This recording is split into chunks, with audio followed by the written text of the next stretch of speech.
Oi, o meu nome é Maria e eu sou a secretária deste canal. Se você chegou até aqui, é porque temos algo em comum, o que te faz tão especial para nós. O nosso objetivo é facilitar a palavra de Deus, descomplicando a Bíblia através do professor Augusto Valério. Apresentaremos de forma gratuita cursos como a Bíblia livro a livro de Gênesis a Apocalipse, um curso básico de teologia e também um quadro com dúvidas e respostas bíblicas. Nos ajude a prosseguir com a obra de Deus, e o nosso Pix é 21999680160. O vídeo já vai começar, mas antes não deixe de se inscrever para não perder nada e acompanhar todas as novidades no ensino da Palavra de Deus, além do seu like e tocar o sininho. No capítulo 1, livro de Daniel, capítulo 1.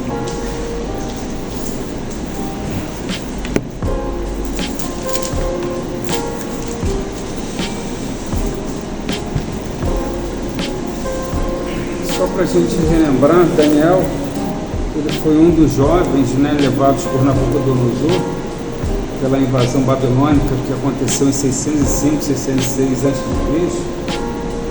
E a Babilônia, ela tinha o desejo buscar tudo aquilo que eles encontravam de pleno conhecimento. E quando eles chegam em Judá, Jerusalém, eles descobrem que esses jovens eram jovens sábios, promissores, assim, tinham bastante inteligência. E eles já tinham muito interesse nesse sentido. Eu não sei se vocês se recordam do rei Ezequias, mas quando ele estava cometido de uma grave doença, e que o profeta Isaías fala para ele arrumar a casa dele, que a morte viria. Quando o Isaías estava saindo, Deus o lembra para que voltasse, porque Deus lhe acrescentaria mais 15 anos.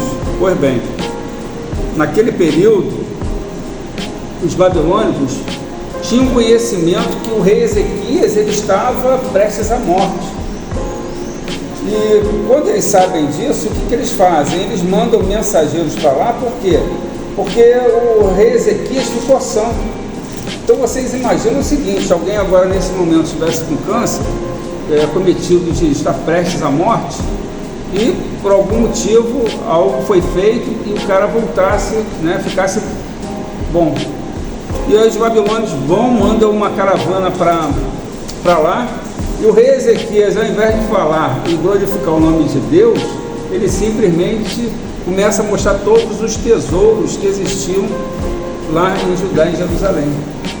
E daí despertou a Babilônia, já sabia que lá eles guardavam uma quantidade de riqueza muito grande. Então, a Babilônia, quando Nabucodonosor ele assume, ele tem já em mente que era o local que ele deveria dominar, e foi o que aconteceu. Então, o povo de Deus acaba se tornando, fica dominado pela própria Babilônia. E na primeira entrada deles lá, eles pegam os 3 jovens mais Daniel, e acaba Nabucodonosor levando para o palácio. E agora, quando eles chegam no palácio, a partir do versículo 8, Daniel, capítulo 1, versículo 8, Daniel resolveu não se contaminar com as finas iguarias do rei, nem com o vinho que ele bebia. Por isso pediu ao chefe dos eunucos que lhe permitisse não se contaminar. Então, assim, a gente percebe aqui que a Babilônia, ela extraiu o que tinha de melhor dos povos que estavam subjugados a ela, e principalmente a questão do conhecimento. Se vocês digitarem no Google, vocês vão ver que as ciências caldaicas, caldeu a mesma coisa que babilônios, E as ciências caldaicas, eles eram o quê? Eles eram realmente muito ligados à questão do conhecimento. Eles tinham em mente que o conhecimento lhes daria poder. E é verdade, A gente sabe que o conhecimento, Mas, e Daniel, ele sabia que as carnes que eram oferecidas ali, elas tinham como propósito estarem sendo oferecidas aos deuses babilônicos. Inclusive, ele se recusa a a não se contaminar. E aí ele faz um acordo com aquele que deveria estar cuidando deles. Olha, vamos fazer o seguinte, 10 dias você nos dá legumes e água. Se nós nos mantivermos saudáveis, então você não nos obriga a gente a se alimentar dessas carnes que são oferecidas. E aí após esse período, quando ele vai examinar, ele percebe que os jovens estavam mais saudáveis do que os outros. Então o que a Babilônia fazia? Ela pegava todos os jovens promissores, muito inteligentes, que se destacavam em cada local. É como se a gente pegasse nos dias de hoje, jovens cientistas promissores. E aí você retira alguns de uns países, de outros países, que estão subjugados à Babilônia. Então a questão do império, naquele período, cada império, ele era constituído por vários países que estavam subjugados a eles. E aí eles lhes davam impostos, lhes davam mercadorias e, acima de tudo, pessoas que, caso eles quisessem, né? Mas Daniel, ele se recusa a fazer algo que não agradasse a Deus, né? E aí no versículo 9, e Deus concedeu a Daniel misericórdia e compreensão da parte do chefe dos eunucos. E aí quando ele chama, Deus concedeu misericórdia e compreensão do chefe dos eunucos, me trouxe a lembrança, lembra de Provérbios 16, versículo 7? Vou lembrar vocês. Se os caminhos de alguém são agradáveis ao Senhor, Ele faz com que até os seus inimigos vivam em paz com Ele.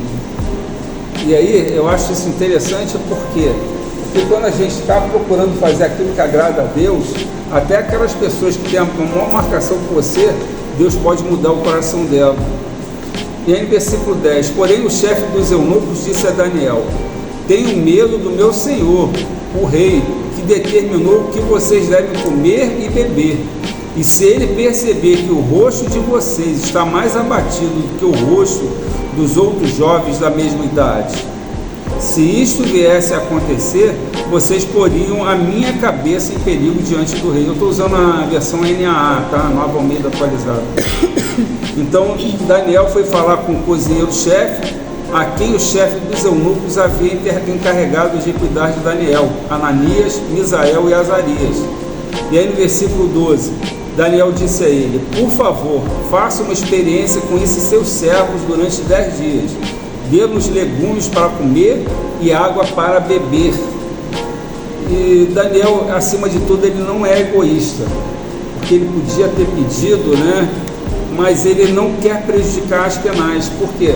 Porque ele sabe que se ele ficasse abatido, ele poderia colocar em risco Aspenaz e esse poderia perder a vida. Mas ele não quer desagradar a Deus, mas também não quer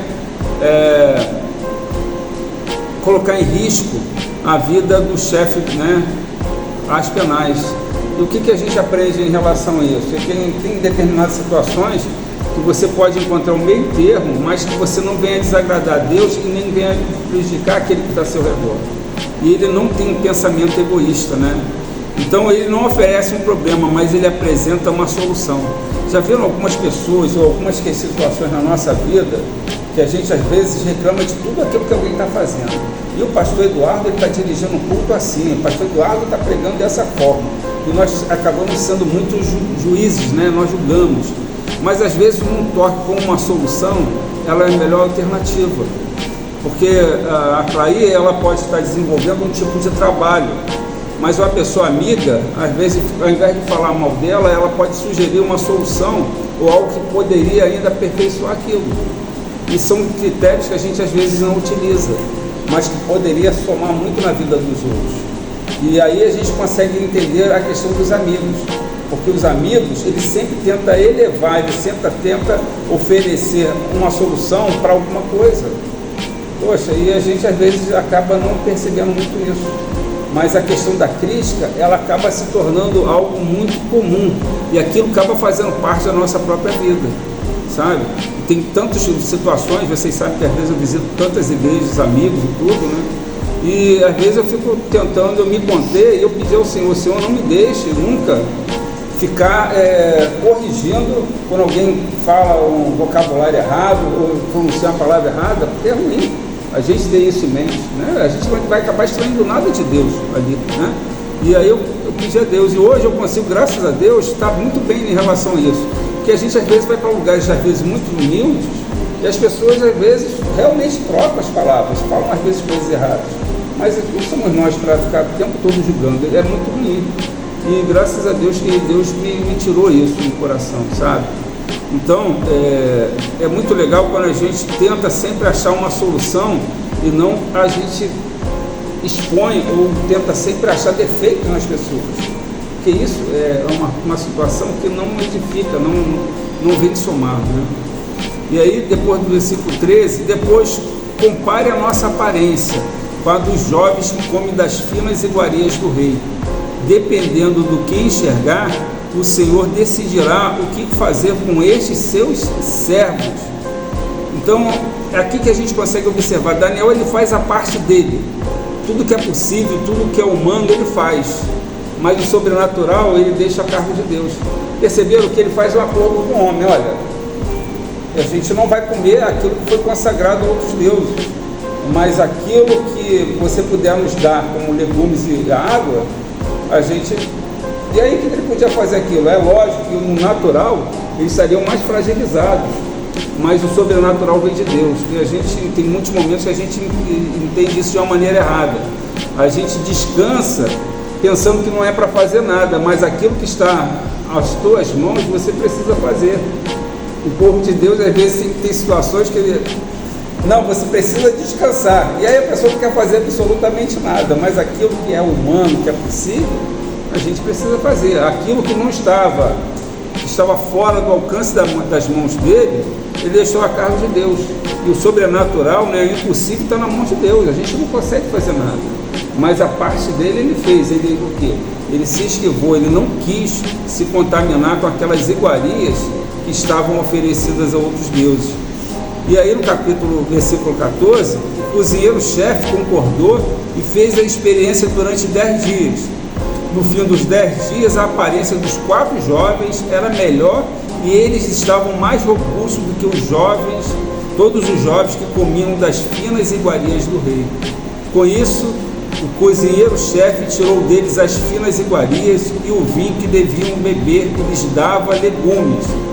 Ora, a esses 4 jovens, Deus deu o conhecimento e a inteligência em toda a cultura e sabedoria, mas a Daniel deu inteligência para interpretar todo tipo de visões e sonhos. E no Antigo Oriente Médio, eles acreditavam que os sonhos eram um contato que o ser humano tinha com a divindade. Nós estamos falando isso no âmbito geral, tá?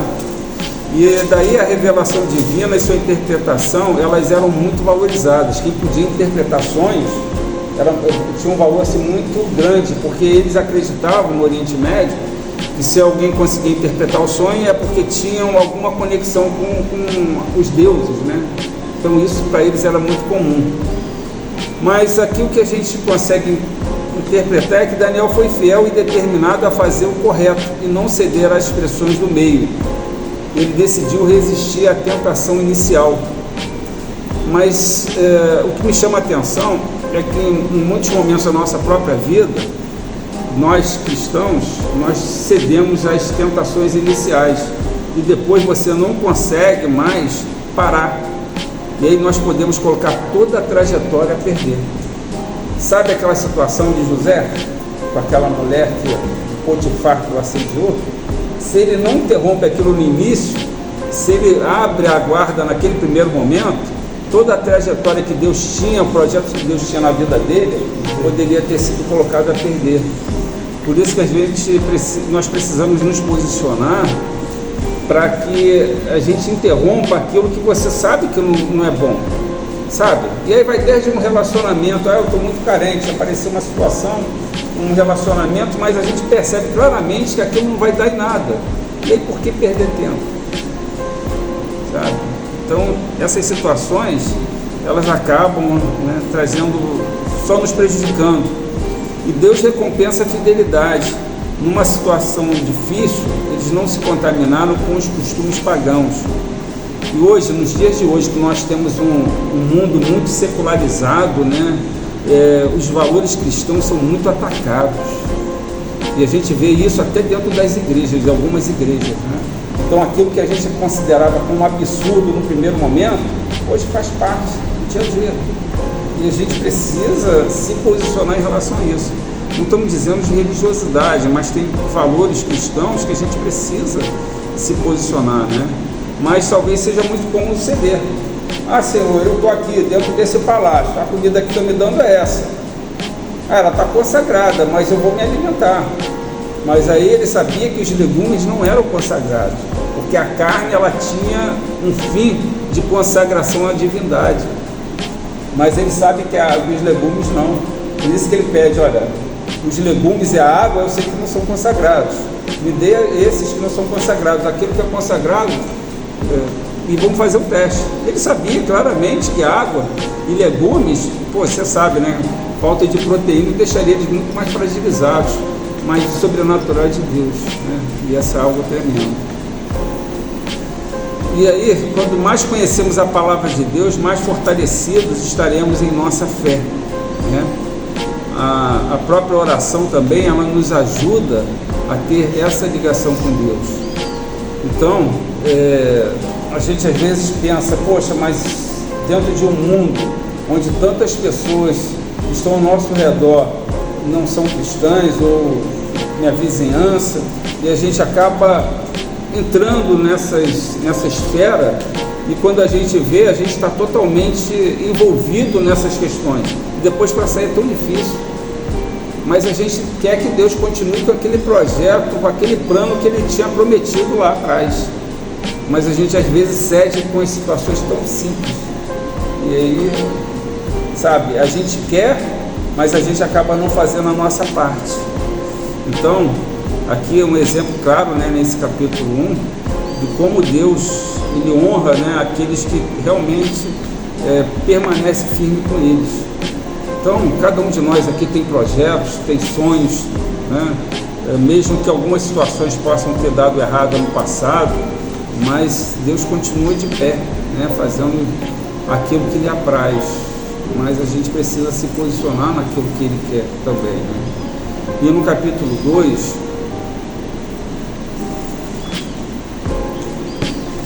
a gente vai pegar ali no capítulo, do versículo 20, 21 e 22, tá? Eu não vou ler todo o capítulo, só para a gente ganhar tempo, para a gente ter uma oportunidade de ouvir o nosso pastor Eduardo, né? Então, Nabucodonosor, nesse capítulo 2, ele tem um sonho. Nesse sonho, ele viu uma estátua, e essa estátua, ela é composta de partes diferentes, e essas 4 partes dessa estátua representam impérios que foram dominantes sobre toda a terra. Como é que o império era formado? Só para a gente ilustrar isso, vamos dizer, se você tem uma luta de uma nação com outra, se você vence essa nação sem ter muitas perdas no exército, você sai bem.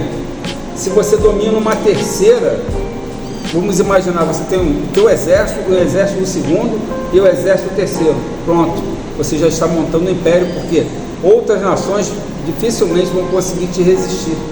Então, naquele período, o Império Babilônico ele dominava muitas nações sobre toda a terra. E Daniel, quando é chamado, por quê? Porque Nabucodonosor ele tem esse sonho. Só que ele pede para vários sábios, a gente viu aqui que existiam vários sábios e vários estudiosos dentro do palácio junto com ele.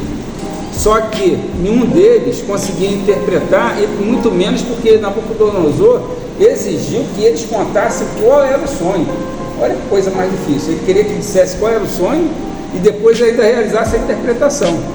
Quando um soldado vai para matar também, porque ele decide que vai matar todos os sábios e estudiosos. E aí quando ele chega um deles para pegar Daniel, para matar Daniel, Daniel fala, o que está acontecendo? Ah, ninguém soube interpretar e dizer. E aí Daniel se apresenta ao rei e pede para que lhe desse um tempo para que o próprio Deus, né, pudesse dar essa interpretação. E Deus lhe dá a interpretação. E aí o que aconteceu? A interpretação de Daniel foi que a cabeça seria a questão da Babilônia, que depois cairia perante ao Império Medo-Persa. Vocês conhecem Ciro, Dario, que é do Império Medo-Persa. Depois viria o Império Grego. Vocês já devem ter ouvido isso na história geral. E nós somos privilegiados, né? Porque a nossa religião, ela vai de lado a lado com a história geral. Então a gente vê que não é nada fictício, né? Isso, nós somos privilegiados nesse sentido. E aí Alexandre o Grande é o Império Grego. E depois nós tivemos a parte dos pés, o Império Romano. Foi quando Cristo veio, né? Que o Império Romano dominava a terra. Depois vem rolando dali uma pedra. Uma pedra vem e despedaça tudo isso, que seria o cristianismo, né? O Império de Cristo, que reinaria sobre tudo sempre. E ele dá essa interpretação para Nabucodonosor. E aí no versículo 20, dizendo: bendito seja o nome de Deus de eternidade a eternidade, porque dele é a sabedoria e o poder. É ele quem muda o tempo e as estações, remove reis e estabelece reis. Ele dá sabedoria aos sábios e entendimento aos inteligentes. Eu acho isso interessante, foi algo que eu espalhei para muitos grupos na época, quando houve a eleição, né? E muitos queriam, não, precisamos tomar o poder, tirar tudo isso. Deus é que coloca quem Ele quer no poder, sabe? E a gente, às vezes, com nossa própria mão, a gente quer tirar, quer fazer. Meu Deus, às vezes é a falta de a gente conhecer, né, a própria palavra de Deus, né? E aí no versículo 22, ele revela o profundo, e o que chama muita atenção esse versículo, ele revela o profundo e o escondido, conhece o que está em trevas e com ele mora a luz. Deus é tão poderoso que está no inferno, está nas trevas, o que estiver escondido, lugar nenhum para ele fica sem a sua visão. Consegue entender o poderio de Deus? E a gente às vezes tem tanto temor das trevas, né, das coisas, mas se você estiver fazendo aquilo que agrada a Deus, você está totalmente guardado. Mas a gente observa aqui que nem o que está nas trevas é oculto ao Senhor. Tudo está aberto para Ele, nada lhe falta o controle, né? E quando a gente observa isso aqui, né, a gente sabe o que está acontecendo no mundo, e Deus tem o poder de mudar qualquer situação. Se Deus tem o poder de mudar qualquer situação no mundo, de qualquer nação, o que acontece com nossos problemas? São pequeninos perto de Deus. Mas por que a gente se preocupa e a gente fica tão aflito com as nossas questões, né? Será que Deus vai cumprir aquilo que Ele prometeu? Será que Ele vai fazer aquilo que Ele disse lá atrás? Poxa, mas nós temos um Pai que é tão poderoso que nada está limitado para Ele, né? O impossível para Ele não existe, essa palavra, impossível para Ele não existe. E Ele pode fazer tudo, né? Mas nós precisamos pedir a Deus que Ele nos guie nas nossas decisões e entendimento para resolver os nossos problemas, porque Ele tem a plena sabedoria, e a gente vê isso aqui claramente nesse versículo, né? Nesse versículo. Então, diante das decisões que forem tomadas, nós precisamos pedir a Ele exatamente instrução, porque as decisões mal tomadas, elas acarretam consequências adiante ruins, né? Porque a gente sabe que quantos de nós aqui, em muitos momentos da nossa trajetória, tomamos más decisões, né? Tomamos decisões ruins que a gente fala: Senhor, se eu tivesse te pedido orientação, talvez eu não tivesse feito aquilo, provavelmente não teríamos feito, né? E a gente, até os dias de hoje, a gente encontra falhas na nossa própria caminhada. Eu tenho tentado fazer de tudo para me resguardar, a fim de não me precipitar em tomadas de decisões. E talvez seja uma atitude sábia, enquanto nós tivermos oportunidades de não responder, você puder investir nesse tempo com Deus, para que Ele venha te orientar ao que você possa dar uma resposta, talvez seja a melhor alternativa na nossa vida. O problema é que a gente, às vezes, nós somos impulsivos, né? E às vezes vem algo e a gente, no calor das emoções, nós respondemos. E aí depois que tomamos as decisões erradas, pedimos: Senhor, nos livra dessa situação que nós entramos. E assim nós temos levado a nossa vida. Nós precisamos encontrar conforto ao lidar com as incertezas, confiando que Deus compreende as situações ocultas em nossas vidas. Então, se algo não estiver claro para que você dê o seu sim, se algo ainda não ficou claro, o aguardar é uma boa opção, até que Deus venha te mostrar se você segue em frente ou você recua, mas que você não tome decisões a fim de depois não se arrepender. E a busca pela sabedoria divina nos orienta diante dos desafios. Está sempre disponível, mesmo nas circunstâncias mais obscuras. Deus está disponível para todos nós 24 horas do dia. Situações que a gente às vezes fala com Deus e às vezes Deus te responde.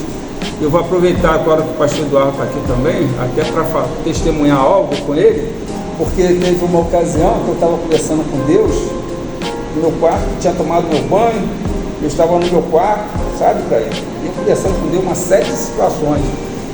Aí nesse dia eu fui ministrar lá na pastora Glorinha. E aí quando eu acabei de ministrar a palavra, o pastor Eduardo veio na minha direção, como se ele estivesse presente lá no meu quarto, mas não estava. E ele veio reproduzindo todas as respostas de Deus. E eu tinha certeza que era Deus, porque ele não sabia absolutamente de nada, sabe? Então, assim, nós temos a disponibilidade de conversar com Deus a todo instante, a todo momento, ora no quarto, ora na sala, ora caminhando, enfim, ora dirigindo, a gente tem a oportunidade e ele está ouvindo, sabe? Porque isso não aconteceu só uma vez foi com ele, outras vezes com outras situações, mas Deus, ele continua nos ouvindo e conhecedor de tudo que está acontecendo. Só que em muitos momentos a gente fala que a gente ora, mas a gente às vezes nem acredita nas nossas orações. Infelizmente tem acontecido isso. E eu estou testemunhando isso com vocês porque percebo que Deus, ele ouve tudo aquilo que a gente está falando com ele. E ele está com o ouvido pronto para ouvir, mas a gente às vezes não está pronto para estar falando, não está. E talvez o que nos atrapalhe talvez seja a nossa própria religiosidade. Não, eu preciso estar no meu quarto, ajoelhado, exatamente no horário, na hora de dormir, para orar a Deus. Não, Deus, ele está disponível a todo instante e ele quer intimidade. E essa intimidade só é gerada quando você mais fala com ele. Como é que você vai ter intimidade com a sua amiga se você mal se fala? Vocês mal se trocam, né, com esse contato. Mas Deus está disponível a todo instante, 24 horas por dia. E a gente precisa se apropriar disso. No capítulo 3,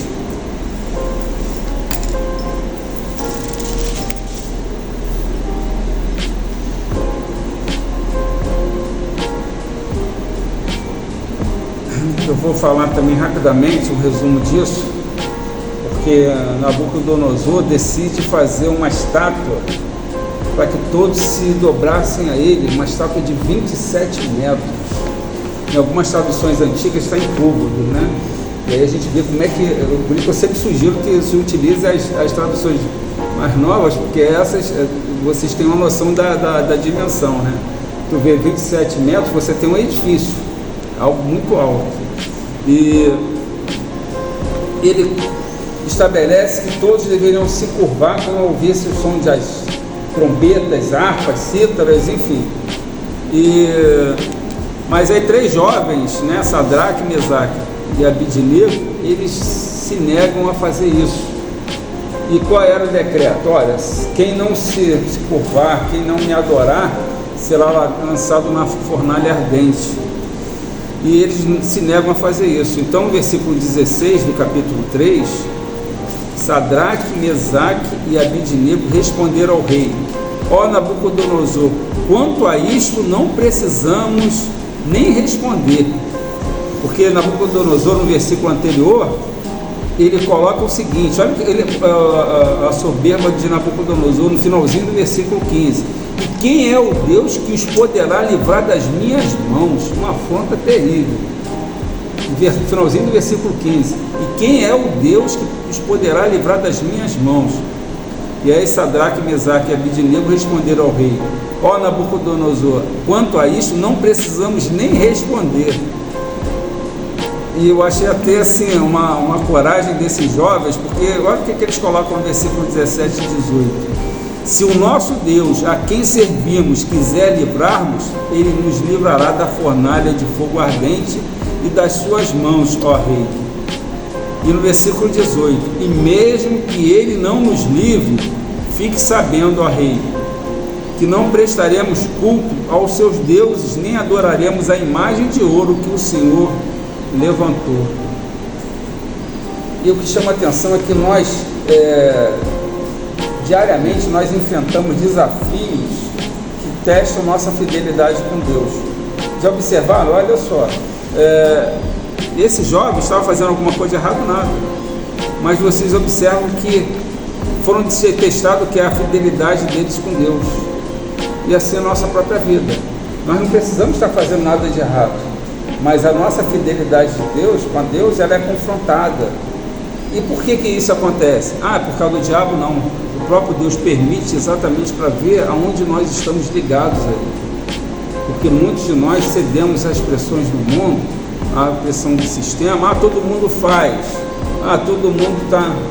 Eu lembro de uma menina, uma vez, chegando dentro da sala de aula, e ela toda feliz: professor, olha que benção que eu consegui. Comprei um aparelho que ele abre todos os canais possíveis, eu consigo ver tudo de graça. Jogos, filmes pagos, tudo, uma benção. Eu falei: Senhor, meu Pai. E eu falei para elas: isso não é algo que você considera como uma benção, porque isso você está fraudando alguém. Para você levar vantagem de algo, você está fraudando alguém. Mas professor, essas operadoras estão com muito dinheiro. Mas isso não te dá direito de você sonegar ou você simplesmente fazer algo que não venha agradar a Deus. E a gente acaba sofrendo situações às vezes pequeninas. Lembro também de um episódio de alguém que encontrou uma carteira na rua. Poxa, eu estava dura, olha, encontrei a carteira de alguém com um monte de dinheiro. E essas situações, assim, graças a Deus que chegaram dentro de sala de aula, mas elas poderiam não ter acontecido.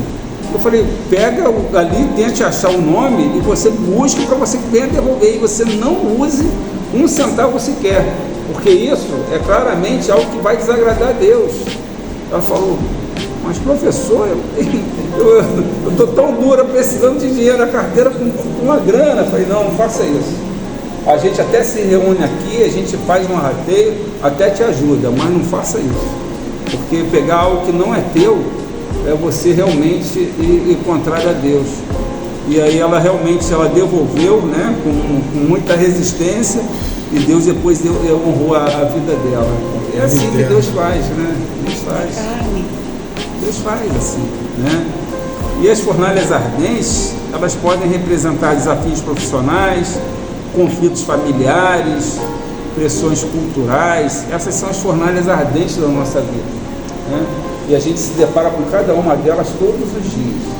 Todos os dias, do nada, alguém pode estar diante de você e aí está totalmente desequilibrado, ou está irritado, e aí falar coisas para você de uma maneira, e se você não estiver na presença do Senhor, talvez você responda da pior maneira possível.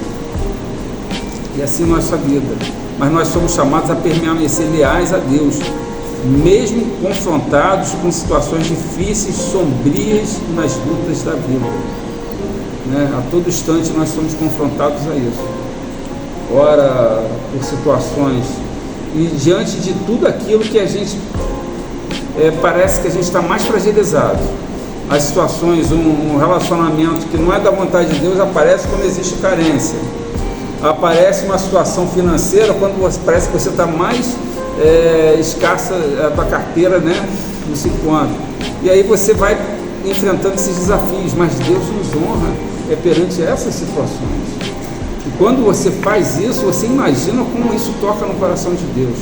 Consegue imaginar? Poxa, caramba, eu estou precisando muito de dinheiro, mas eu encontrei uma carteira com muita grana, mas eu vou devolver porque eu sei que aquilo não me pertence.